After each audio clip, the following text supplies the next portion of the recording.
ہمارے ہاں ظلم کا مفہوم یہ ہے کسی بندہ خدا پر زیادتی کر لی جائے، جان کے لحاظ سے، مال کے لحاظ سے، عزت اور آبرو کے لحاظ سے زیادتی ہو جائے تو ایسے شخص کو ظالم کہا جاتا ہے۔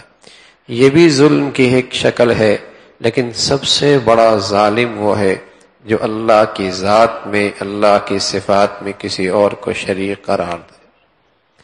سب سے بڑا ظلم یہ ہے کہ اللہ کے لیے اولاد کی نسبت کی جائے، اللہ کے ساتھ کسی کو شریک ٹھہرایا جائے، اللہ کی عبادت میں کسی کو اور کو شامل کیا جائے۔ مسلمانوں کا عقیدہ ہے اور عدل و انصاف کی بات اللہ کے حق میں یہ ہے کہ اللہ اپنی ذات میں بھی اکیلے ہیں، اللہ اپنی صفات میں بھی اکیلے ہیں۔ یہ عدل و انصاف کی بات ہے کہ نہ کوئی حاجت روا ہے، نہ کوئی مشکل کشا ہے، اور نہ کوئی اس کے سوا عبادت کے لائق ہے۔ وہ اپنی ذات میں، اپنی صفات میں اکیلا ہے۔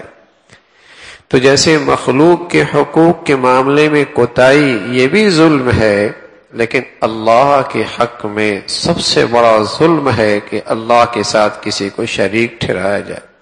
ان الشرک لظلم عظیم، ان الشرک لظلم عظیم، شرک بہت بڑا ظلم، شرک بہت بڑا ظلم ہے، اور یہ ایسا بدترین ظلم ہے کہ اللہ کل قیامت میں ساری خطاؤں کو معاف کرنے کا اللہ رب العزت نے فیصلہ فرما رکھا ہے، جس کو چاہوں معاف کر دوں، لیکن فرمایا مشرک کو معاف نہیں کروں، مشرک کو معاف نہیں کروں۔ تو بس اوقات آدمی کہہ بیٹھتا ہے کہ کافروں کی کچھ زندگی میں کچھ چیزیں اچھی لگتی ہیں تو کہہ بیٹھتا ہے مسلمانوں سے تو یہ اچھی ہے، اسلام تو ان کے ہاں زندہ ہے۔ کہہ دیتے مسلمانوں سے تو یہ اچھے، اسلام تو ان کے ہاں زندہ ہے، بس کلمہ نہیں پڑا، بس کلمہ نہیں پڑا، اسلام تو ان کے ہاں ہے۔ تو کوئی خاتون اپنے شوہر کی ساری خدمت کرے، لیکن رات کی تنہائی میں اگر یوں کہہ دے کہ میرا ایک آشنا اور بھی ہے، تو اس کی ساری اچھائیوں پہ پانی پھر جائے گا، نہیں پھر جائے گا کہ کیسی زیادتی کر رہی ہے، کیسی سرکش ہے، کیسی بے حیا ہے۔ ارے یہ تو کھانا بھی پکاتی ہے، جی بھی کرتی ہے، خدمت بھی کرتی ہے، لیکن اس کی یہ ایک کوتاہی اس کی ساری خوبیوں پہ پانی پھیر دیتی ہے۔ ایسی اللہ کے معاملے میں ہے، اللہ کے معاملے میں ہے۔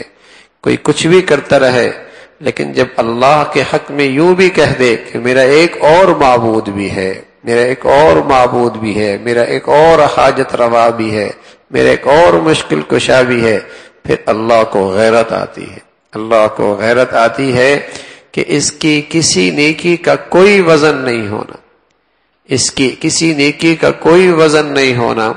جیسے 0 1 کے بعد لگایا جائے تو 10 ہو جاتا ہے، 2 لگائے جائیں تو 100 ہو جاتا ہے، 3 لگائے جائیں تو 1000 ہو جاتا ہے، لیکن اگر یہی 0 1 سے پہلے لگایا جائے تو مائنس میں چلا جاتا ہے، ایک اور لگ جائے تو اور مائنس میں چلا جاتا ہے۔ تو ایسی میرے عزیزو اللہ کی ذات پر ایمان، اللہ کی وحدانیت کا اقرار، اعتراف، یہ عدل و انصاف کی بنیاد ہے۔ کسی کی زندگی میں یہ کوئی نہیں تو وہ کبھی منصف مزاج نہیں ہو سکتا، انصاف پسند نہیں ہو سکتا، عادل نہیں ہو سکتا۔ عدل اللہ کے حق میں بھی ہے، مخلوق کے حق میں بھی ہو، یہی اسلام ہے۔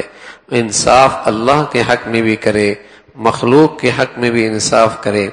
تو فرمایا کل ان کے بارے میں یہ صاف فرشتے کہیں گے، یہ وہ لوگ ہیں جو ظالم ہیں، ظالم، جن پر اللہ کی طرف سے لعنت ہے۔